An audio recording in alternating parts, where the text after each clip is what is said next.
अस्सलाम वालेकुम dear students, welcome back. बच्चे, पिछली क्लास में हमने पढ़ा था कि मटेरियल को परचेज करने का तरीका क्या होगा। वो जो पूरा प्रोसेस हमें फॉलो करना पड़ता है, मुख्तलिफ डॉक्यूमेंट्स बनाने पड़ते हैं, मुख्तलिफ नोट्स बनाने पड़ते हैं। परचेज साइकिल कंप्लीट तरीके से हमने सीखा था। अब परचेज करने का तरीका तो सीख लिया, लेकिन एक क्वेश्चन है कि हम जब मटेरियल खरीदेंगे तो कितना खरीदेंगे, हमारे मटेरियल की ज़रूरत कितनी है, वो कैलकुलेट कैसे करना है। अब ये बहुत ज़रूरी है बच्चे, बहुत क्रूशल टॉपिक है ये।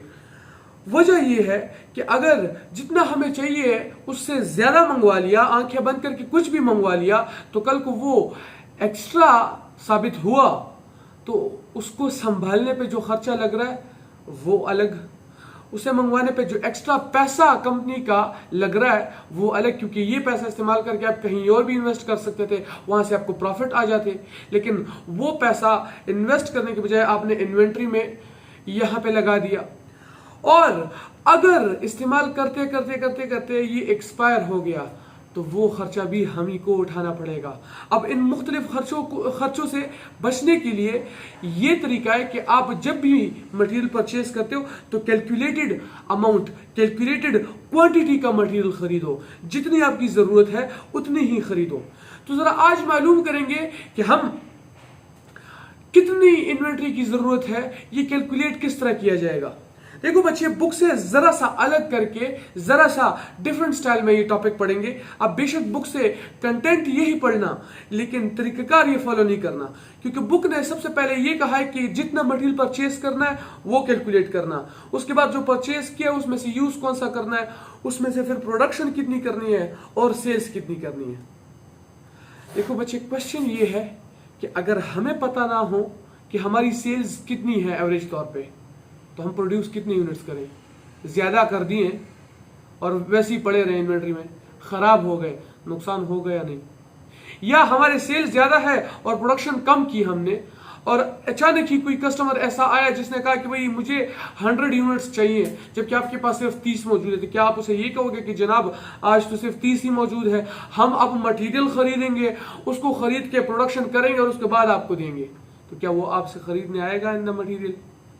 प्रोडक्शन यूनिट्स जो हैं आपके, जो असल आपका प्रोडक्ट है, क्या वो अगली बार आपसे खरीदने आएगा? बिल्कुल नहीं। अब आपके सेल्स आप गवा बैठे, ये तो एक बात है, ये तो एक नुकसान हुआ। साथ में गुडविल का भी नुकसान होता है, क्योंकि अचानक जिसको चाहिए हो, इमरजेंसी में जिसको चाहिए हो, और आप उसे कह दो कि जनाब हमारे पास नहीं है, अब हम मटेरियल खरीदेंगे, उसको इस्तेमाल करके प्रोडक्शन की जाएगी और फिर आपको यूनिट्स दिए जाएंगे, तो वो जो आपका कंपेटिटर होगा उसके पास चला जाएगा। सिर्फ इस बार नहीं, उसके जहन में इमेज ही आपका ये बनेगा कि इनके पास तो इमरजेंसी में ऑर्डर फुलफिल करने का मटेरियल इनके पास होता ही नहीं है, इनमें वो क्वालिटी मौजूद ही नहीं है, ये इस किस्म के ऑर्डर्स को फुलफिल कर ही नहीं पाते। तो वो अगर किसी और को रिकमेंडेशन देगा भी तो आपके कंपेटिटर करेगा, आपका नहीं देगा। तो ये सब कुछ बहुत कैलकुलेटेड तरीके से चलना चाहिए। देखो बच्चे, जो स्टॉक है, सबसे पहले हम पढ़ते हैं कि बिजनेस या तो मैन्युफैक्चरिंग हो सकता है या रिटेल। अब हमने सीखा था कि मैन्युफैक्चरिंग बिजनेस में सबसे पहले रॉ मटेरियल खरीदना पड़ता है, उसको इस्तेमाल करके प्रोडक्ट्स बनाने पड़ते हैं और तब जाके उन्हें सेल करना पड़ता है। लेकिन रिटेल वाले वही फिनिश गुड्स को खरीदते हैं और आगे सेल कर देते हैं। लेकिन जब कैलकुलेशन कर रहे होंगे कि कितना रॉ मटेरियल खरीदना है, कितने प्रोडक्शन यूनिट्स बनाने हैं, कितनी सेल्स करनी है, तो ये प्रोसेस उल्टे साइड से शुरू होगा। सबसे पहले हम कैलकुलेट करेंगे कि जनरल तौर पे सेल्स कितने होते हैं, एवरेज डिमांड क्या है मेरे प्रोडक्ट की, उसके मुताबिक हम फिनिश गुड्स बनाएंगे, यानी प्रोडक्शन यूनिट्स बनाएंगे। अब जब आपको पता चल गया कि भाई मेरे प्रोडक्शन यूनिट्स कितने बनाने हैं, तो उसी के मुताबिक आप अपनी यूजेज को फाइंड कर सकते हो, मालूम कर सकते हो कि हाँ, अगर मैंने 1000 यूनिट्स बनाने तो उस पे मेरा मटेरियल कितना यूज होगा। अब आपको यूजेज पता लग गई तो उसी को देख के आप कहोगे कि हाँ, मटेरियल परचेज कितना करना है मैंने। तो सबसे पहले सेल्स को देखा जाएगा। जितनी एवरेज डिमांड है आपके प्रोडक्ट की, जितनी आपके एवरेज तौर पे सेल्स होती हैं, उतने ही आपने प्रोड्यूस करने हैं। जितने आपने प्रोड्यूस करने हैं उसी के मुताबिक मटेरियल कितना यूज होगा, यूजेज का फार्मूला लगाएंगे हम, और जितना ही मटेरियल हमने यूज करना है, जितने की हमें जरूरत है, उतना ही जाके खरीदा जाएगा। तो सबसे पहले मालूम करते हैं कि सेल्स डिमांड या सेल्स कितने होने वो किस तरह फाइंड किया जाता है। लेकिन उससे भी पहले बच्चे आपको मैं एक छोटा सा कंसेप्ट देने लगा हूं, एक ओपनिंग स्टॉक और एक क्लोजिंग स्टॉक, कि इसे कहते किस चीज को है। Inventory that is already present in the store at the start of an accounting period is known as opening inventory. अब inventory left over at the end of an accounting period is an closing inventory. अब इसका मतलब क्या है, देखो period शुरू हुआ, production करने लगे हो, आपको चाहिए 1000 केजी, ठीक है, लेकिन 400 केजी पहले से पिछले पीरियड का रह चुका है। अब इस पीरियड में हमने खरीदा तो नहीं है ना, 400 पहले से पड़ा हुआ है, तो वो हमारी ओपनिंग इन्वेंट्री होती है, जहां से हम अपनी प्रोडक्शन ओपन करेंगे, शुरू करेंगे। 400 पहले से पड़ा हुआ है, ओपनिंग इन्वेंट्री है। अब 400 पहले से पड़ा हुआ है, कुछ हमने खरीद लिया, उसको इस्तेमाल करके आप प्रोडक्शन किए जा रहे हो, आखिर में जाके कुछ केजीज रह जाते हैं। लेट्स सपोज 100 केजी आखिर में रह गए, प्रोडक्शन आपकी कंप्लीट हो चुकी है, ये पीरियड कंप्लीट हो चुका है, 100 केजी आखिर में रह गए आपके, तो जो रह जाते हैं आखिर में उसे क्लोजिंग इन्वेंट्री कहोगे। फिर से बता रहा हूं, देखो जो इन्वेंट्री पीरियड के स्टार्ट में ऑलरेडी पड़ी होती है, आपके पास मौजूद होती है, वो आपकी ओपनिंग इन्वेंट्री होती है। और जो इन्वेंट्री पीरियड के एंड पे रह जाए, आखिर में फ्री रह जाए, जो इस्तेमाल ना हो, जो आखिर में रह जाए, उसे क्लोजिंग इन्वेंट्री कहोगे। अब बच्चे मैं एक क्वेश्चन करने लगा हूं, बताओ पहले ओपनिंग इन्वेंट्री आएगी या क्लोजिंग इन्वेंट्री आएगी? जल्दी बताओ, सोच के बताओ, शाबाश, सोचो सोचो जल्दी। एग्जैक्टली बच्चे, पहले क्लोजिंग इन्वेंट्री आती है। अब आई एम श्योर आप में से कुछ ओपनिंग कहेंगे, और बात उनकी भी थोड़ी बहुत ठीक है कि भाई शुरुआत जहां से होती है तो पहले चीज वही आती है ना। लेकिन हमने कहा कि ओपनिंग इन्वेंट्री वो होती है जो स्टार्ट में पहले से ही पड़ी हो आपके पास। अब बच्चे गौर से देखो, लेट्स सपोज आपने आज बिजनेस शुरू किया। अब बिजनेस शुरू किया, इससे पहले तो आपने कोई बिजनेस नहीं किया था ना, कोई बिजनेस नहीं कर रहे थे, बिजनेस आज शुरू किया, तो कोई भी इन्वेंट्री पड़ी है आपके पास? नहीं, इन्वेंट्री आप खरीदोगे। अब आपने 1000 केजी खरीदा, जिसमें से इस्तेमाल सिर्फ आपने 950 केजी किया, तो आखिर में 50 केजी रह गया कि नहीं रह गया? अब जो रह गया है आखिर में, ये आपका क्लोजिंग होगा कि नहीं? तो इस पीरियड के लिए क्लोजिंग है, ये साल कंप्लीट हुआ, अगला साल जैसे ही शुरू होगा तो यही 50 केजी आपके पास पहले से पड़ा होगा कि नहीं? तो अगले साल इसको अपना ओपनिंग कहोगे कि नहीं? तो जो इस साल का क्लोजिंग है वही अगले साल के लिए ओपनिंग बनेगा। तो बच्चे पहले क्लोजिंग इन्वेंट्री आती है। फिर से बता रहा हूं, आज पहला दिन है आपके बिजनेस का, आपके पास कोई इन्वेंट्री नहीं है, आपने इन्वेंट्री परचेज की 1000 केजी, जिसमें से 900 या 950 केजी आपने इस्तेमाल कर लिया, 100 या 50 केजी आपके पास आखिर में रह गए, तो वो आपकी क्लोजिंग इन्वेंट्री बनी कि नहीं? तो जो इस पीरियड की क्लोजिंग इन्वेंट्री है वही अगले पीरियड में आप कहोगे ना कि ये मेरे पास पहले से पड़ी हुई है, पिछली पीरियड की रह गई थी तो इस पीरियड में पहले से पड़ी हुई है, ये ओपनिंग है। तो जो इस पीरियड की क्लोजिंग होगी वही अगले पीरियड के लिए ओपनिंग बन जाएगी जाके। तो पहले क्लोजिंग इन्वेंट्री आती है, उसके बाद जाके ओपनिंग इन्वेंट्री आती है बच्चे। अब शुरू करते हैं अपना टॉपिक। मैन्युफैक्चरिंग बिजनेस के लिए पहले पढ़ते हैं, क्योंकि शुरुआत मैन्युफैक्चरिंग से होती है। आप चीजें प्रोड्यूस करोगे तो ही जाके रिटेल वालों को बेचोगे ना, तो मैन्युफैक्चरिंग बिजनेस के लिए पहले पढ़ते हैं। देखो बच्चे, अब अक्सर लोग कहते हैं ना कि सेल्स की ओपनिंग और क्लोजिंग ये वो है, सेल्स में ना ओपनिंग होती है ना क्लोजिंग। आप सिर्फ एवरेज डिमांड को देखते हो कि एवरेज तौर पे बिजनेस कितना कुछ हमारा ये प्रोडक्ट सेल होता है, लोग कितना हमारी डिमांड को प्रोडक्ट को पसंद करते हैं, लोग कितना डिमांड करते हैं। अब डिमांड किस तरह मालूम होती है? डिमांड को आप मार्केट स्टडी से मालूम करते हो, रिसर्च के जरिए मालूम करते हो। अगर पुराना बिजनेस है तो 1-2 साल में आपको पता चल जाता है कि भाई हमारे प्रोडक्ट को लोग कितना पसंद करते हैं और कितना कोई हमारा प्रोडक्ट खरीदा जाता है 1 साल में या एक अकाउंटिंग पीरियड में। अकाउंटिंग पीरियड आप अपने लिए 1 महीने का भी रख सकते हो, 6 महीने का भी रख सकते हो, पूरे साल का भी रख सकते हो। आपकी अपनी मर्जी पे चलता है अकाउंटिंग पीरियड। आप कितने के लिए रखते हो? मैनेजमेंट के लिए, फाइनेंशियल रिपोर्ट्स के लिए नहीं। फाइनेंशियल रिपोर्ट्स बनाने के लिए अकाउंटिंग पीरियड 1 साल का ही होता है, क्योंकि वो रिपोर्ट्स पूरे साल के बनाकर हुकूमत के पास जाने होते हैं, ऑडिटर के पास जाने होते हैं, ओनर के पास, stakeholder, shareholder, CEO के पास जाने होते हैं। मैनेजमेंट टू इंटरनल रिकॉर्ड्स है, हम अपने लिए बनाते हैं, अपने इस्तेमाल के लिए बनाते हैं। तो अकाउंटिंग पीरियड आप जितने महीने का बनाना चाहते हो बना सकते हो। तो जो सेल्स डिमांड है, जो सेल्स है, वो सेल्स डिमांड को ही देखा जाता है। सेल्स में कोई ओपनिंग क्लोजिंग नहीं आती। वजह बताता हूं। देखो बच्चे, हम क्लोजिंग उसे कहते हैं जो आखिर में रह जाए, और जो इस पीरियड में आखिर में रह जाए, क्लोजिंग बन जाए, वही अगले पीरियड का ओपनिंग होगा। अब सेल तो उस चीज को कहोगे जो बिक जाए, जो चली जाए इन्वेंट्री से, जबकि क्लोजिंग वो होती है जो रह जाए। अगर चीज रह गई है तो मतलब वो बिकी नहीं है, जब बिकी नहीं है तो वो सेल ही नहीं है, जब वो सेल ही नहीं है तो आप कैसे कह सकते हो कि ये क्लोजिंग सेल्स या ओपनिंग सेल्स है। तो बच्चे, सेल्स की ना कोई ओपनिंग होती है ना क्लोजिंग, क्योंकि ओपनिंग या क्लोजिंग बनने के लिए उस इन्वेंट्री को पीरियड के आखिर में रह जाना होता है। अगर इन्वेंट्री इस पीरियड के आखिर में आपके पास रह गई है तो उसे क्लोजिंग कहते हैं, और आज की क्लोजिंग इन्वेंट्री कल की यानी अगले पीरियड के लिए ओपनिंग बन जाएगी।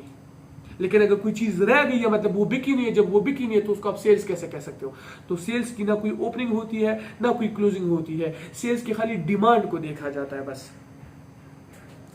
तो सेल्स हमने सेल्स डिमांड के थ्रू यानी मार्केट स्टडी यानी रिसर्च के थ्रू मालूम की। लेट सपोज फॉर एग्जांपल, हमारे प्रोडक्ट की जो डिमांड है वो एवरेज तौर पे 6000 यूनिट्स लोग खरीदते हैं एक अकाउंटिंग पीरियड में।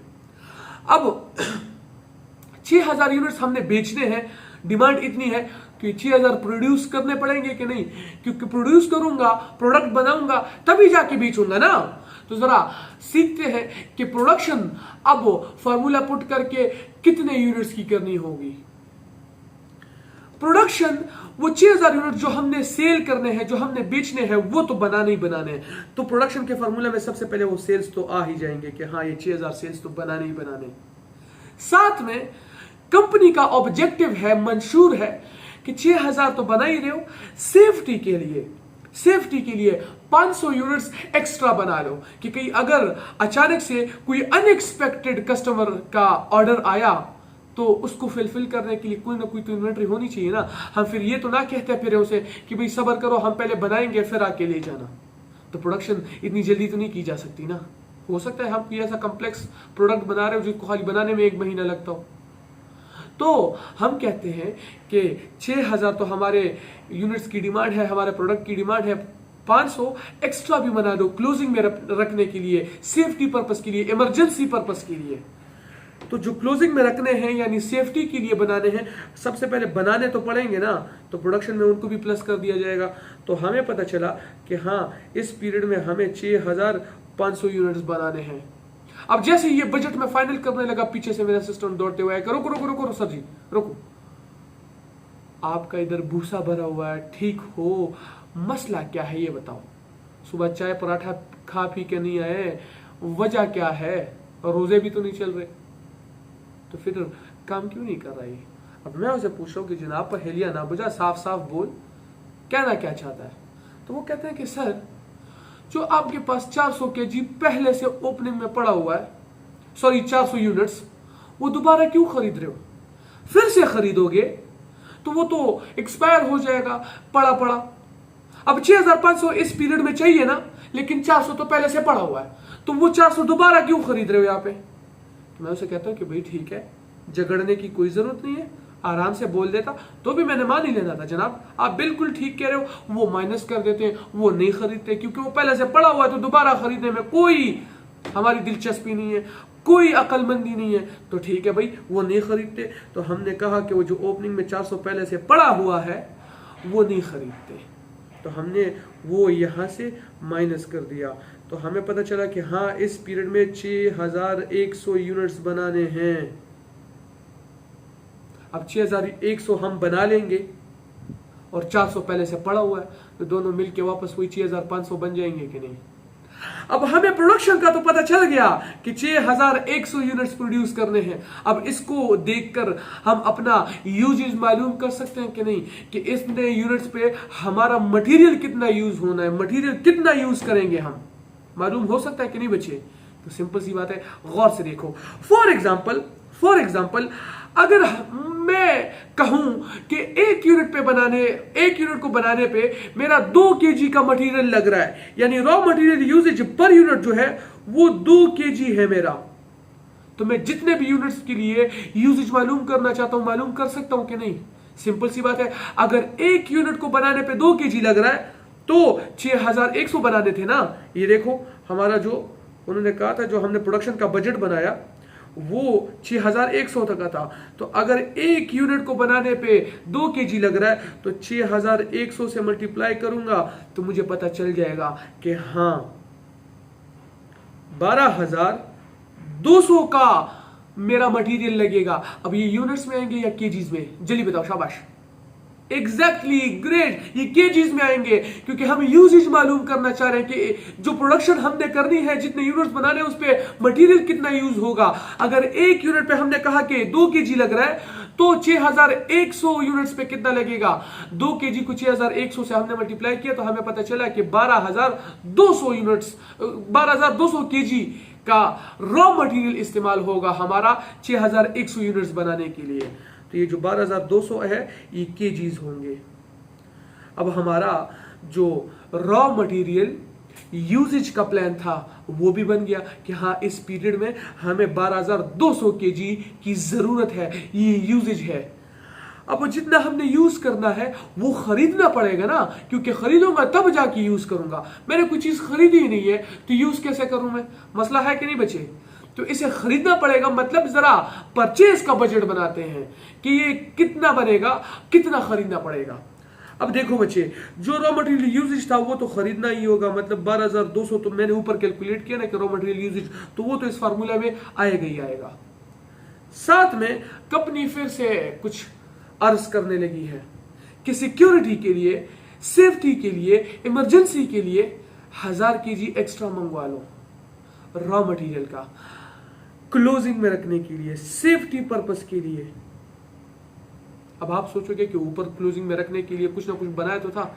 देखो बच्चे, हमने 2 किस्म की इन्वेंट्री होल्ड करनी होती है।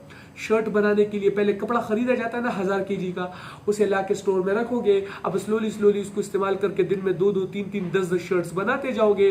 पूरे महीने में आपने 500 शर्ट्स बनाए। अब जो शर्ट्स बनते जाएंगे उनकी इन्वेंट्री अलग रखी जाती है, और जो इस शर्ट बनाने के लिए कपड़ा लेके आए हो, रॉ मटेरियल लेके आए हो, उसकी इन्वेंट्री अलग होती है। हमने पिछले टॉपिक में पढ़ा था। तो बच्चे, रॉ मटेरियल की अलग इन्वेंट्री होती है, मतलब उसकी ओपनिंग क्लोजिंग अलग होगी कि हाँ कितना रॉ मटेरियल पहले से पड़ा हुआ था और कितना आखिर में रह गया है। और ओपनिंग स्टॉक की भी जो प्रोडक्शन है उसकी भी क्लोजिंग और ओपनिंग अलग होगी कि हाँ पहले से हमारे पास फिनिश गुड्स कितने पड़े हुए थे, ओपनिंग में कितने थे, इस पीरियड में प्रोड्यूस कितने किए और आखिर में रह कितने गए। तो रॉ मटेरियल और फिनिश गुड्स ये दोनों अलग अलग इन्वेंट्री मेंटेन की जाती है, तो इनकी ओपनिंग और क्लोजिंग भी अलग अलग ही मेंटेन की जाएगी।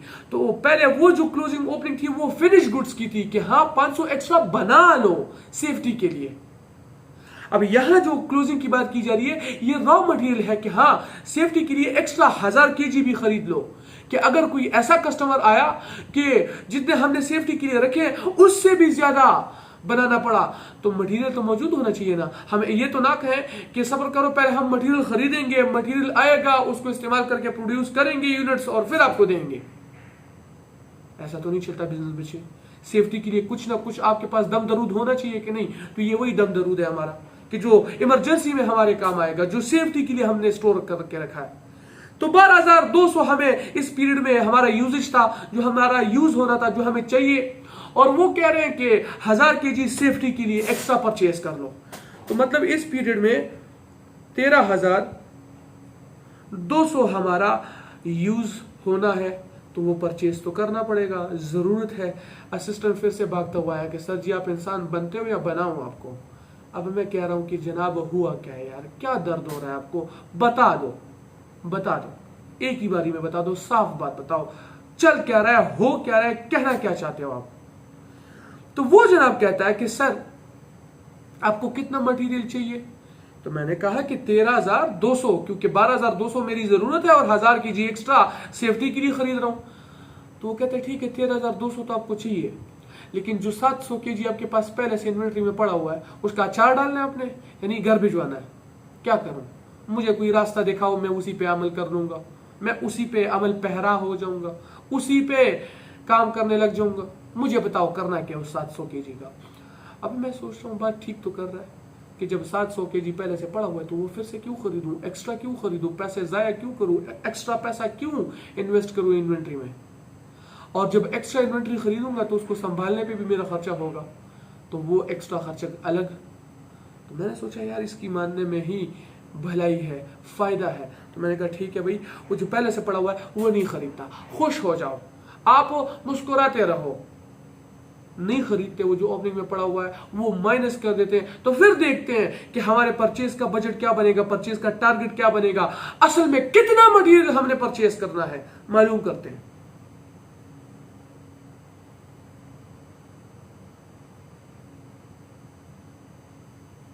तो वो 700 माइनस करेंगे तो हमें पता चलेगा कि असल में हमें 12,500 केजी का मटेरियल खरीदना है, परचेज करना है।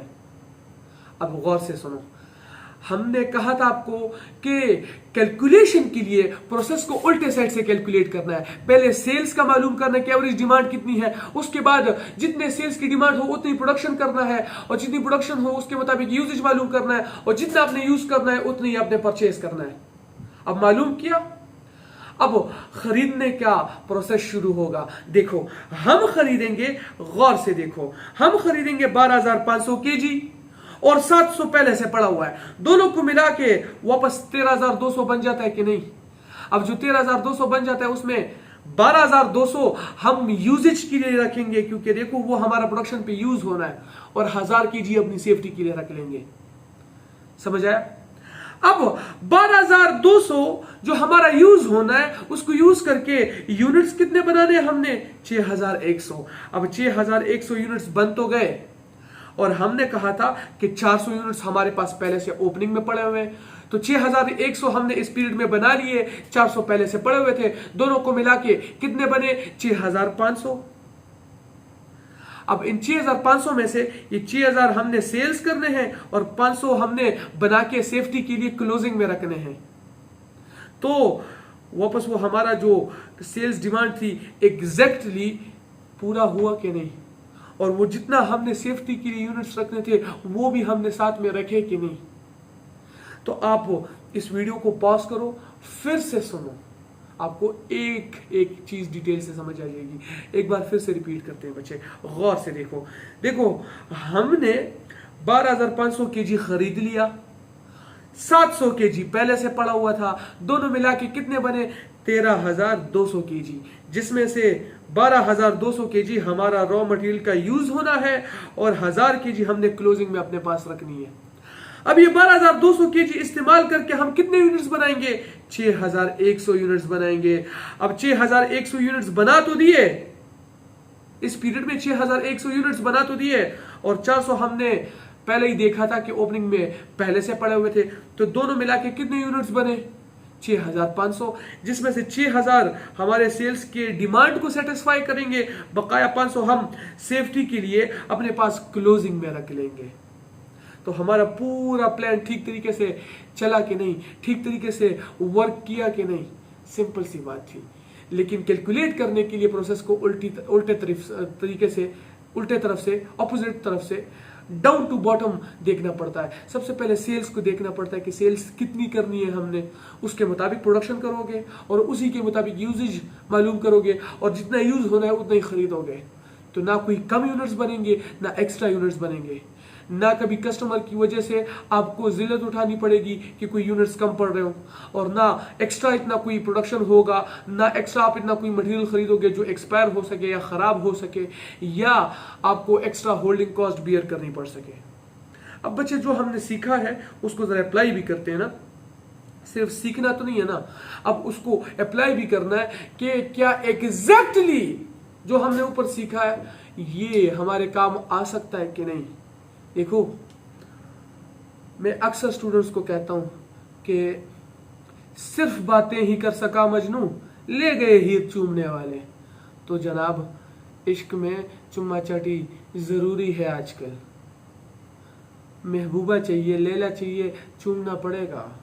सिंपल सी बात है, कोई बच्चे नहीं बैठे यहाँ पे, और आजकल पता नहीं कहाँ कहाँ चूमना पड़ता है, यू नो वेरी वेल। तो जो सीखा है अप्लाई करने के लिए सीखो, सिर्फ रट्टे लगा के इसलिए नहीं कि रट्टे लगा लिए बस अल्लाह अल्लाह खैर सलाह देखा जाएगा कभी। तो जरा देखते हैं, कोशिश करते हैं कि जो सीखा है प्रूफ होता है कि नहीं। Let's try. एक क्वेश्चन है, क्वेश्चन में वो कहते हैं कि ABC company produces a product जिसका नाम है XYZ।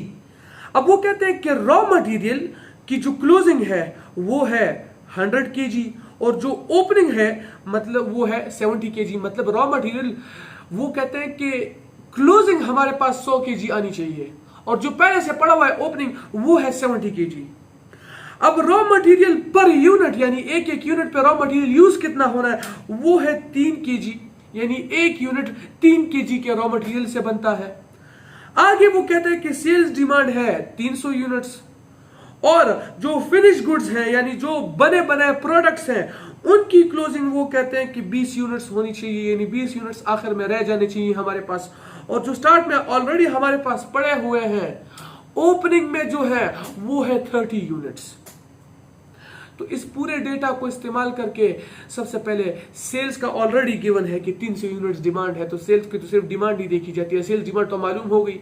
इसके मुताबिक प्रोडक्शन कितनी करनी है, उस पे टोटल हमारा मटेरियल कितना यूज होगा और खरीदेंगे कितना, स्टेप वाइज सारे फार्मूला यहां पुट करेंगे। देखो फार्मूला नाम कोई चीज है ही नहीं, ये सारा कॉन्सेप्ट है जो ऊपर हमने तरतीब से पढ़ा। ये कॉन्सेप्ट याद कर लो, फार्मूला याद करने की जरूरत ही नहीं है।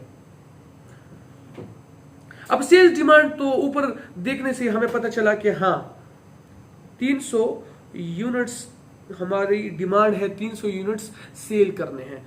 अब 300 यूनिट सेल करने हैं तो प्रोड्यूस तो करने ही पड़ेंगे ना,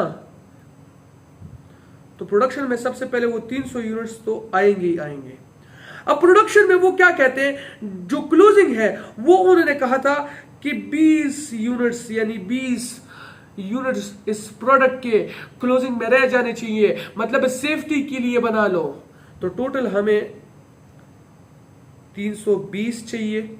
अब चाहिए 320, लेकिन ऊपर हमें जो फिनिश गुड्स की ओपनिंग में कहा था कि फिनिश गुड्स 30 यूनिट्स पहले से पड़े हुए हैं, तो फिर से क्यों बना है फजूल में, तो वो माइनस कर देते हैं। तो हमें पता चला कि हाँ बनाने 290 यूनिट्स हैं। अब 290 हम बना लेंगे, 30 पहले से पड़े हुए हैं, दोनों को मिला के 320 बन गए, जिसमें से 300 सेल्स डिमांड को सेटिस्फाई करने के लिए होंगे और वो जो 20 बनाए थे वो क्लोजिंग में रखने के लिए यानी सेफ्टी इमरजेंसी पर्पस के लिए थे। अब प्रोडक्शन प्लान तो बन गया, प्रोडक्शन का बजट तो बन गया, तैयार हो गया। अब आगे जाके देखते हैं कि जो प्रोडक्शन का बजट बना है, मतलब जो 290 यूनिट्स इस पीरियड में हमने बनाने हैं उसमें मटेरियल कितना यूज होगा वो देखते हैं, रॉ मटेरियल यूजेज कितनी है हमारी। देखो उन्होंने ऊपर दे रखा है यहां पे कि एक यूनिट को बनाने के लिए 3 kg का रॉ मटेरियल चाहिए हमें, तो 3 kg का तो मालूम हो गया। और प्रोडक्शन यूनिट्स हमने अभी मालूम किए कि इस पीरियड में 290 यूनिट्स हमने फाइंड करने हैं, ये मैं अंडरलाइन कर रहा हूं, तो मल्टीप्लाइड बाय 290। अब 290 से मल्टीप्लाई करने पे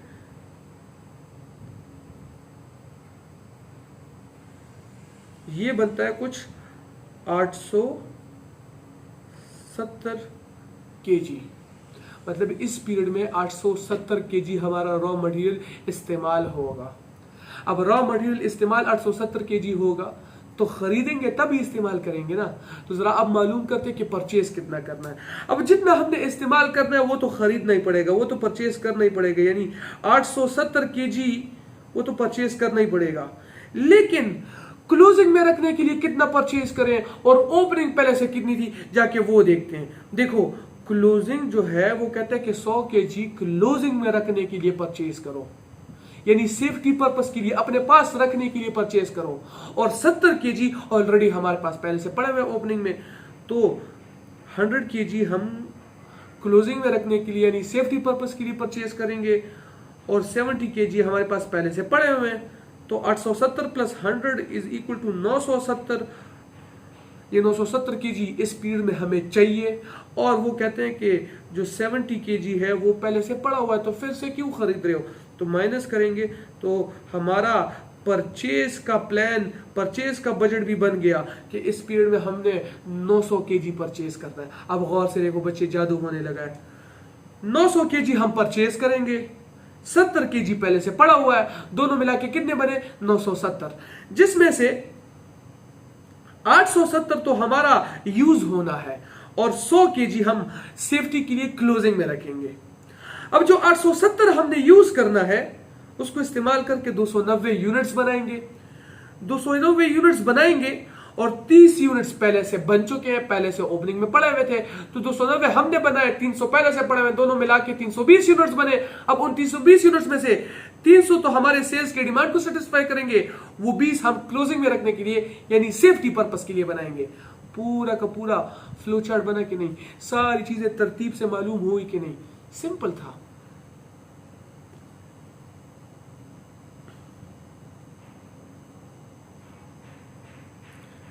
अब जरा, ये तो प्रोडक्शन वालों के लिए था, रिटेल वालों के लिए सीखते हैं कि रिटेल वाले ये सारी चीजें किस तरह मंगवाएंगे, किस तरह मालूम करेंगे। हमने कहा था कि मैन्युफैक्चर वालों ने रॉ मटेरियल को इस्तेमाल करके फिनिश गुड्स बनाने होते हैं, तो रॉ मटेरियल की भी इन्वेंट्री होती है उनके पास और फिनिश गुड्स की भी इन्वेंट्री होती है। लेकिन रिटेल वाले तो बनी बनाई चीजें खरीद के आगे बेचते हैं ना, तो बच्चे यहां पे सिर्फ एक ही इन्वेंट्री होती है, तो ये कैलकुलेशन भी सिर्फ एक ही इन्वेंट्री के लिए करते हैं कि भाई मैं मालूम करूं कि जो फिनिश गुड्स है वो इस पीरियड में खरीदने कितने हैं हमने। तो देखो बच्चे, जितनी उनकी सेल रिक्वायरमेंट है वो तो खरीदना ही पड़ेगा, मतलब जो अमूमन तौर पे उनकी सेल होती है वो तो परचेज करना ही पड़ेगा ना, क्योंकि परचेज करोगे तभी आगे जाके बेचेंगे। जब परचेज ही नहीं करेंगे तो बेचेंगे क्या। दुकानदार अगर बिस्किट परचेज ही नहीं करेगा तो आपको बेचेगा क्या, पहले खुद परचेज करेगा और जरा सा प्रॉफिट डाल के फिर आपको बेचता है, कंज्यूमर को प्रोवाइड करता है। तो जितनी इनकी सेल रिक्वायरमेंट है, जितनी इनकी सेल की जरूरत है, जितनी इनकी सेल्स की डिमांड है, वो तो परचेज करना ही पड़ेगा इनको, क्योंकि परचेज करेंगे तब ये आगे बेचेंगे। तो फॉर एग्जाम्पल, खुद से एक एग्जाम्पल पढ़ते हैं कि लेट सपोज ये परचेज 1000 यूनिट्स करते हैं, यानी उस बिस्किट के 1000 पैकेट परचेज करते हैं, या अगर कोई कपड़ों का कारोबार कर रहे हैं तो शर्ट्स 1000 शर्ट्स ये परचेज करते हैं, क्योंकि इनकी बिकती जो है, जो सेल्स डिमांड है वो ही 1000 है। अब जितनी इनकी डिमांड है वो तो परचेज करना ही पड़ेगा। अब साथ में कहते हैं कि कुछ एक्स्ट्रा भी परचेज कर लो सेफ्टी के लिए, कि अगर जरूरत पड़ी, कोई ऐसा कस्टमर आया जिसको ज्यादा बिस्किट्स खरीदने हो किसी फंक्शन के लिए, या किसी ने ज्यादा शर्ट्स खरीद रहे हो किसी ऑर्गेनाइजेशन के लिए, तो हमारे पास कुछ ना कुछ तो मटेरियल होना चाहिए ना कुछ तो यूनिट्स होने चाहिए ताकि उनके ऑर्डर को फुलफिल कर सके। तो सेफ्टी के लिए वो कहते हैं कि 300 या 200 एक्स्ट्रा बना लो। चलो 300 हम एक्स्ट्रा बनाते हैं, तो मतलब इस पीरियड में उनको खरीदना कितना होगा, ऑर्डर कितना करना पड़ेगा, 1300। अब जरा सा हिसाब किताब करने से इस जनाब को भी पता चलता है, हर एक दुकानदार का एक चेला होता है कि नहीं। तो वो चेला आया, जनाब आया कि सर जी अभी मैंने कबर्ड में जाके देखा है, वहां पहले से कुछ बिस्किट पड़े हुए हैं, दोबारा से ना खरीदो, एक्सपायर हो जाएंगे, खराब हो जाएंगे। खराब ना भी हो तो एक्स्ट्रा पैसा क्यों लगा रहे हो, उसी एक्स्ट्रा पैसा को इस्तेमाल करके कोई और प्रोडक्ट खरीद लो, कोई नई चीज ले आओ, टेस्ट करो लोगों को पसंद आती है कि नहीं, पसंद आ गई तो अगली बार से वो भी इन्वेंट्री में शामिल कर लेंगे। तो मतलब जो पहले से चीज पड़ी हो उसको दोबारा नहीं मंगवाते। तो हमें पता चला कि 100 यूनिट्स पहले से पड़े हुए थे, तो वो हम दोबारा नहीं मंगवाएंगे, क्योंकि दोबारा मंगवाना एक बेवकूफी है, पैसा जाया होगा। जाया नहीं भी हो रहा तो कुछ देर के लिए अटक तो जाएगा ना इन्वेंट्री में। अब वो इन्वेंट्री कब बिकती है हमें क्या पता, लेकिन जितनी चाहिए उतना ही मंगवाएंगे। तो जो एक्स्ट्रा पैसा किसी भी चीज पे आगे लगा सकते हो, कोई और चीज आप खरीद सकते हो, कोई और एक्सपेरिमेंट कर सकते हो, किसी और जगह जाके इन्वेस्ट कर सकते हो। तो मतलब वो माइनस किया तो हमें पता चला कि असल में 1200 यूनिट्स हमने परचेज करना है। अब 1200 हम परचेज कर लेंगे जिसमें से 100 पहले से ओपनिंग में पड़ा हुआ है, तो दोनों को मिला के 1300 यूनिट्स बन गए। अब इन 1300 में से 1000 यूनिट्स वो सेल डिमांड को सेटिस्फाई करने के लिए होंगे और ये 300 यूनिट्स क्लोजिंग में यानी सेफ्टी के लिए यानी इमरजेंसी पर्पस के लिए रखने के लिए इस्तेमाल किए जाएंगे। तो फिनिश गुड्स का एक ही तरीकेकार होता है मालूम करवाने का, जो रिटेल बिजनेस वाले मालूम करते हैं। सिंपल सी बात है। तो हमने रिटेल वालों की भी सीखा कि वो फिनिश गुड्स अगर ऑर्डर करने हो तो एक वक्त में कितने ऑर्डर करने हैं और ये मालूम कैसे करना है, कैलकुलेट कैसे करना है। सिंपल सा तरीका था कि जितनी उनकी सेल्स रिक्वायरमेंट है वो तो परचेज करना ही पड़ेगा, जो सेफ्टी में रखना है वो भी परचेज करना पड़ेगा, और जो पहले से पड़ा हुआ है वो दोबारा नहीं परचेज करना तो वो माइनस कर दो।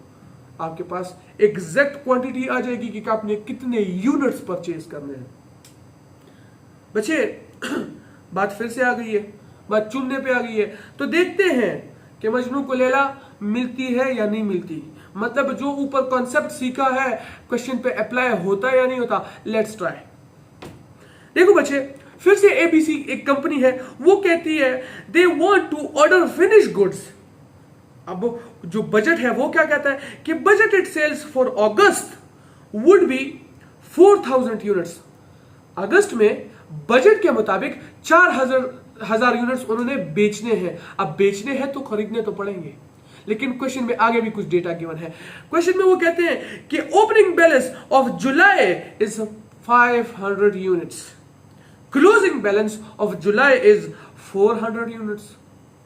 अच्छा, वो कहते हैं कि closing balance of August is 600 units. तो वो कहते हैं कि जनाब बताओ अगस्त के सेल्स को सेटिस्फाई करने के लिए आपको कितनी इन्वेंट्री खरीदनी पड़ेगी, कितने यूनिट्स ऑर्डर करने पड़ेंगे, खरीदने पड़ेंगे ताकि आगे बेच सको, अपने रिक्वायरमेंट्स पूरे कर सको। अब यहाँ पे एक छोटी सी ट्रिक है बच्चे, छोटी सी ट्रिक है, देखो मालूम करते हैं। अब जितनी आपकी सेल्स रिक्वायरमेंट है वो तो ऑर्डर करना ही पड़ेगा ना, क्योंकि ऑर्डर करके खरीदूंगा तब जाके आगे बेचूंगा। तो ये 4000 तो खरीदने ही पड़ेंगे। अब अगस्त में सेफ्टी के लिए यानी क्लोजिंग में रखने के लिए कितने खरीदने हैं, वो तो यहां पे लिखा हुआ है कि अगस्त में क्लोजिंग जो आपकी होनी चाहिए 600 यूनिट्स होनी चाहिए। अब अगस्त की ओपनिंग यहां पे कहीं भी दी हुई है नहीं, वहां तो जुलाई का ओपनिंग और क्लोजिंग आता है। समझ चुके हो आप एग्जैक्टली वही बात जो अभी थोड़ी देर पहले मैंने आपसे क्वेश्चन किया था और आपने ठीक जवाब दिया था, वही बात हो रही है। देखो बच्चे, जुलाई अगस्त से पहले आता है ना, तो ये अगस्त की जुलाई की ओपनिंग थी, ये जुलाई की क्लोजिंग है। अब जुलाई के बाद अगस्त आता है, तो जुलाई की जो क्लोजिंग होगी वही अगस्त के लिए ओपनिंग इन्वेंट्री होगी कि नहीं। अब वो कहते हैं कि जुलाई की क्लोजिंग 400 यूनिट्स है, मतलब जुलाई में जो आखिर में रह गए थे, जो हमारे इस्तेमाल नहीं हुए, जिनको किसी भी तरीके से हमने इस्तेमाल नहीं किया, जो एक्स्ट्रा हो गए थे, जो फालतू रह गए थे आखिर में, वो 400 यूनिट्स थे। तो जो चीज जुलाई के एंड पे रह गई है अगस्त में ऑलरेडी वो पहले से प्रेजेंट होगी आपके पास कि नहीं। आप अपनी इन्वेंट्री को बाहर फेंक तो नहीं देते ना, स्टोर्स में ही पड़ा रहता है ना। अब जुलाई में वो चीज नहीं बिकी तो अगस्त में वो पहले से पड़ी होगी आपके पास कि नहीं। तो मतलब जो मैंने अभी थोड़ी देर पहले कॉन्सेप्ट सिखाया था कि जो इस महीने की क्लोजिंग होती है वही अगले महीने की ओपनिंग बन जाती है। तो इस पीरियड के एंड पे जो आपके पास चीज रह गई है नेक्स्ट पीरियड पे वही आपकी ओपनिंग होती है कि नहीं। अब देखो जनवरी में जो चीज, लेट्स सपोज ये फरवरी है फॉर एग्जांपल, फरवरी नहीं अक्टूबर चल रहा है, लेकिन एग्जांपल तौर पे जनवरी में मेरे पास 1000 केजी आखिर में रह गया था। अब 1 फरवरी पे वापस मैं प्रोडक्शन करने लगा हूं, तो जो कल मेरे पास आखिर में रह गया था उसको आज उठा के इस्तेमाल तो करना है ना। लेकिन आज एक नया पीरियड शुरू हो गया है, तो इसकी अकाउंटिंग करने, इसके हिसाब किताब करने की जो मैंने कॉस्टिंग करनी है, जो रिकॉर्ड्स बनाने हैं, उसमें मैं लिख दूंगा कि हाँ फरवरी शुरू हुआ तो 1000 मेरे पास पहले से पड़े हुए थे। वो कहां से आए, वो जनवरी में आखिर में रह गए थे, मतलब जो जनवरी की क्लोजिंग है वो फरवरी की ओपनिंग होगी। सिमिलरली यहाँ पे जो जुलाई की क्लोजिंग है वही अगस्त की ओपनिंग बन जाती है। देखो बच्चे, इस पीरियड के एंड पे जो चीज रह जाए उसे इस पीरियड का क्लोजिंग कहोगे, और इस पीरियड का क्लोजिंग अगले पीरियड का ओपनिंग बनता है। सिंपल सी बात है। तो एग्जामिनर का ये छोटा सा ट्रिक था, वो इस डेटा को इस्तेमाल करके आपको ट्रिक करना चाहते थे। वो समझ रहे थे आपको समझ नहीं आएगी, लेकिन आप निकले तुरब खान।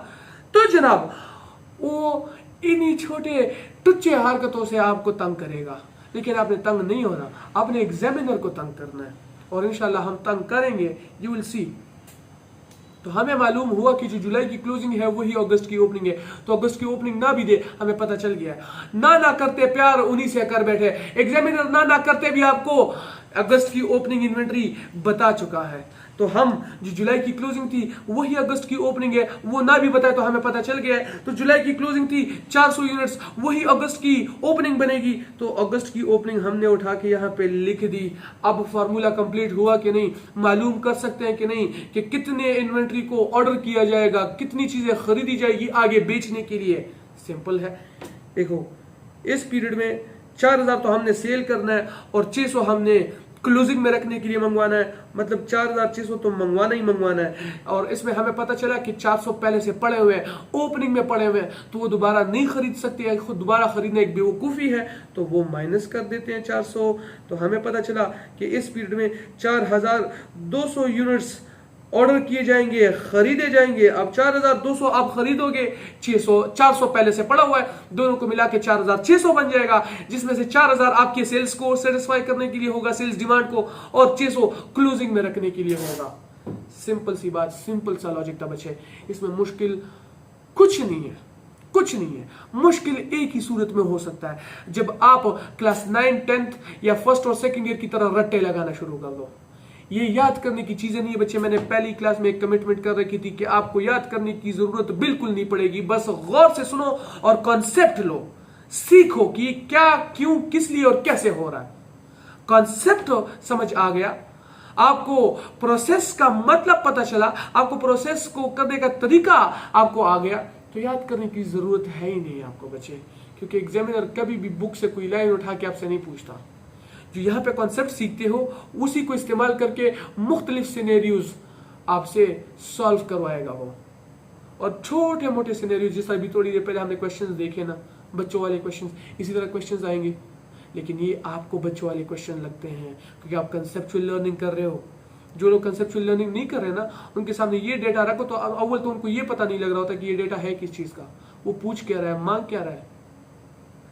खैर, हमने स्टॉक को ऑर्डर किस तरह किया जाता है और उससे पहले कैलकुलेशन किस तरह होती है, मतलब जब हम मटेरियल परचेज करेंगे, ठीक है, तो उससे पहले कैलकुलेशन कैसे की जाती है कि हमारी जरूरत कितनी है और परचेज कितना करें।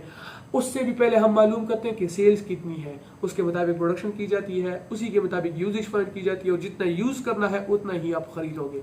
एक सिंपल प्रोसेस को फॉलो करना है, बस बात खत्म। अब आगे बात आई है स्टॉक टेकिंग की। अब स्टॉक टेकिंग मतलब स्टॉक जो है, जो इन्वेंट्री है, उसको गिनना, उसकी अकाउंटिंग करना, हिसाब किताब करना, इसको स्टॉक टेकिंग कहते हैं। अब दो किस्म की स्टॉक टेकिंग हो सकती है, एक पीरियोडिक स्टॉक टेकिंग हो सकती है। स्टॉक टेकिंग यानी स्टॉक को गिनना, यानी इन्वेंट्री को गिनना, यानी इन्वेंट्री का हिसाब किताब करना।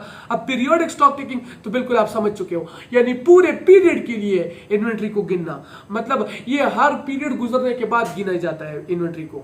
अब एक और भी तरीका है जिसको परपेचुअल स्टॉक टेकिंग कहते हैं। अब परपेचुअल इंग्लिश का लफ्ज है जिसका मतलब है कंटिन्यूअसली, बार बार।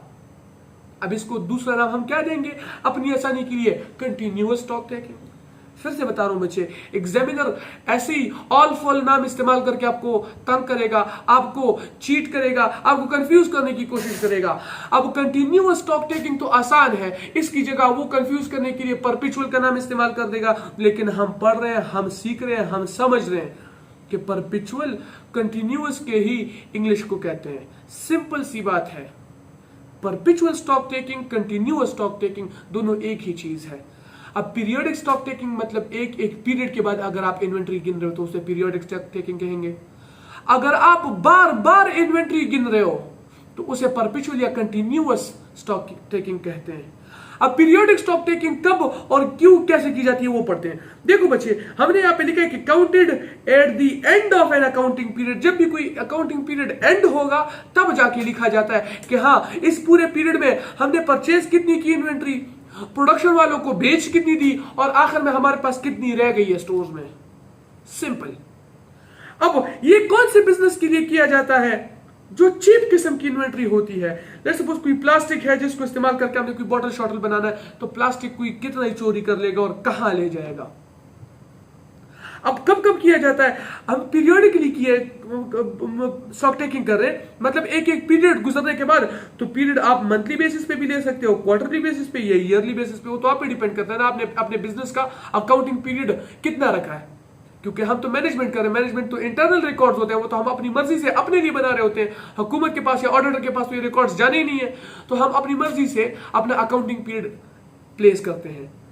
लेकिन परपेचुअल स्टॉक टेकिंग यानी कंटिन्यूअसली अगर हम स्टॉक टेकिंग कर रहे हैं, कंटिन्यूअसली इन्वेंट्री को गिना जा रहा है, सबसे पहले पढ़ते हैं ये कौन से बिजनेस में होगा। उस बिजनेस में जहां आपके पास जो इन्वेंट्री है वो एक्सपेंसिव यानी महंगी इन्वेंट्री है, मतलब आप पर्ल्स, रूबीज, डायमंड्स में डील कर रहे हो, आपके पास एटम बम का फार्मूला पड़ा हुआ है। सिंपल सी बात है बच्चे, कोई ऐसी इन्वेंट्री पड़ी हो आपके पास जो इंतहाई महंगी हो। अब डायमंड, इतना सा भी डायमंड, बहुत से मुख्तलिफ किस्म ऐसे हैं कि इतना सा भी डायमंड करोड़ों में जाके बिकता है। तो प्लास्टिक इतना सा गायब हो जाए तो वो आधे रुपए का भी नहीं होता, लेकिन डायमंड इतना सा भी गायब हुआ एक भी तो करोड़ों रुपए गायब हो गए आपके। अब करोड़ों रुपए को इस्तेमाल करके बिजनेस में क्या क्या कुछ नहीं खरीदा जा सकता, क्या क्या कुछ नहीं किया जा सकता। तो इस किस्म की इन्वेंट्री अगर आप होल्ड कर रहे हो ना, तो हर बार आप कॉस्टिंग करोगे, अकाउंटिंग करोगे, स्टॉक टेकिंग करोगे, इन्वेंट्री को गिनोगे। अब हर बार गिनना, इसका मतलब क्या है, मतलब जब भी आप कोई नई इन्वेंट्री परचेज करते हो, रिसीव करते हो, तब भी गिनोगे। जब उसमें से कुछ आप इशू करते हो या बेचते हो, सेल करते हो, तब भी गिनोगे। और पीछे कितनी रह गई है वो भी गिनी जाती है। पीरियोडिक में पूरे पीरियड गुजरने के बाद देखा जाता है कि हाँ कितना खरीदा था, कितना बेच दिया हमने और कितना रह गया है। लेकिन कंटिन्यूअस स्टॉक टेकिंग में क्या होता है, जब भी कोई नई इन्वेंट्री खरीदते हो तब भी सब स्टॉक टेकिंग को फिर से करोगे, मतलब सारी इन्वेंट्री को गिना जाता है। और जब कुछ बेचते हो तब भी गिना जाता है। मैंने यहां पे लिखा भी है कि counted after every receipt and issue. अगर आप कुछ रिसीव करते हो यानी परचेज करते हो तब भी गिनोगे, और अगर कुछ इशू कर रहे हो, अब इशू आप प्रोडक्शन वालों को भी कर सकते हो कि भाई ये डायमंड्स लो और ये जाके किसी प्रोडक्ट पे जाके लगा दो, प्रोडक्ट में, प्रोडक्ट को बनाने के लिए इस्तेमाल करो, या बेच भी सकते हो। तो अगर आप रिसीव कर रहे हो या इशू कर रहे हो, दोनों सूरतों में आपको बार बार इन्वेंट्री गिननी होती है, क्योंकि ये बहुत महंगी चीजें होती है। हम इतना सा भी इन्वेंट्री का हिस्सा गायब होना अफोर्ड नहीं कर सकते। तो हमें हर बार बार बार कंटिन्यूअसली स्टॉक टेकिंग करनी होती है, यानी इन्वेंट्री को गिनना होता है हमें। इसी को कहते हैं बच्चे स्टॉक टेकिंग। सिंपल सी बात है। अब यहां पे एक छोटा सा कॉन्सेप्ट समझाने लगा हूं। फ्री स्टॉक किसे कहते हैं? फ्री स्टॉक, देखो बच्चे, हमने यहां पे लिखा है कि spare stock available in the inventory at the time. मतलब जब भी आप कैलकुलेशन कर रहे होते हो ना, उस वक्त ऐसी कोई इन्वेंट्री जो अभी पड़ी हुई है स्टोर्स में, ना उसकी अभी तक किसी ने, प्रोडक्शन वाले ने हमसे कोई रिक्वेस्ट की है कि हमें मटेरियल भेजो, ना उसका हमने अभी कोई इस्तेमाल करना है मौजूदा वक्त में, जो फ्री पड़ी हुई है उसे आप फ्री स्टॉक कहते हो। वो नहीं जो फ्री में, मुफ्त में मिली है, मुफ्त में कुछ नहीं मिलता। जो फ्री पड़ी हुई है उस वक्त एट द टाइम इस्तेमाल नहीं हो रही, फ्रीली अवेलेबल है, उसको आप फ्री स्टॉक कहते हो। अब फ्री स्टॉक मालूम कैसे किया जाता है, कैलकुलेट कैसे किया जाता है? एक छोटा सा फॉर्मूला, लोग फॉर्मूले कहते हैं, ये फॉर्मूला नहीं है बच्चे, ये सादा से कॉन्सेप्ट है। देखो, इन्वेंट्री इन हैंड या स्टॉक इन हैंड, मतलब जो इन्वेंट्री आपके पास ऑलरेडी पड़ी हुई है वो तो फ्री है ना, वो प्लस स्टॉक ऑन ऑर्डर जो आपने मंगवा लिया है, ऑर्डर दे दिया है, वो भी आप ही के पास आनी है ना, तो वो भी फ्री है ना, अभी तो उसका इस्तेमाल कुछ नहीं होना। तो inventory on hand plus inventory on order जो आपने मंगवा लिया है, जो आप तक आनी है, जो आपने परचेज कर रखी है, जो आपने ऑर्डर दे रखा है, वो आप ही तक पहुंचेगी कुछ एक दिनों में। अब इन दोनों को प्लस करो तो वो फ्री स्टॉक ही है। अब माइनस क्या हो रहा है? स्टॉक ऑलरेडी रिक्विजिशन्ड, कि ये सारा का सारा फ्री नहीं होता, इसमें से वो वाला माइनस करो जो ऑलरेडी प्रोडक्शन वाले कह चुके हैं, जिसकी रिक्विजिशन आ चुकी है कि भाई ये मटेरियल मुझे चाहिए 1-2 दिन में, ये भेजो मेरे पास। अब ठीक है, इस वक्त हमने भेजा नहीं है, कुछ दिनों बाद भेजने तो पड़ेगा ना। अब ये एक किस्म की अमानत ही पड़ी हुई है ना स्टोर्स में प्रोडक्शन वालों की, क्योंकि ऑलरेडी वो रिक्विजिशन कर चुके हैं। अक्सर ऐसा होता है ना कि स्टोर्स वाले मटेरियल मंगवाते हैं, हमारे पास मटेरियल नहीं होता, हम ऑर्डर करते हैं, तो जो ऑर्डर कर रखा है वो आएगा तो डायरेक्ट प्रोडक्शन वालों के पास भेजेंगे ना, क्योंकि प्रोडक्शन वालों को चाहिए था तभी हमने ऑर्डर किया। तो हम इसलिए कहते हैं कि inventory on hand plus inventory ordered minus inventory already requisition, जो ऑलरेडी जिसकी रिक्वेस्ट आ चुकी है, जो रिक्विजिशन कर चुके हैं प्रोडक्शन वाले, जिस इन्वेंट्री ने आके जारी प्रोडक्शन वाले के पास है, तो वह हमारे पास फ्रीली अवेलेबल तो नहीं हुई ना, तो वो माइनस किया जाता है। तो ये हमारी जो इसका रिजल्ट आता है, that is our free stock या फ्री इन्वेंट्री। आज के लिए इतना ही बच्चे, क्योंकि मैं बार बार आपसे कहता हूं सिर्फ पढ़ना नहीं है, सीखना भी है। जो मैंने पढ़ाया है वीडियो को बार बार रिपीट करो, जहां समझ नहीं आ रही स्टॉप करो। मैं फिर से बता रहा हूं, मेरा वही नंबर है 0312 आप कभी भी व्हाट्सएप पे मुझसे रब्ता कर सकते हो। कोई भी मसला हो, कोई भी क्वेश्चन हो, जस्ट टेक अ स्क्रीनशॉट। अगर इस नोट्स में कोई मसला आ रहा हो या कुछ समझ नहीं आ रहा, या फिर जो भी मसला है, जो भी आपका कोई और रेलेवेंट क्वेश्चन है, टाइप करके भेजो मुझे। You will get the answer इंशाल्लाह।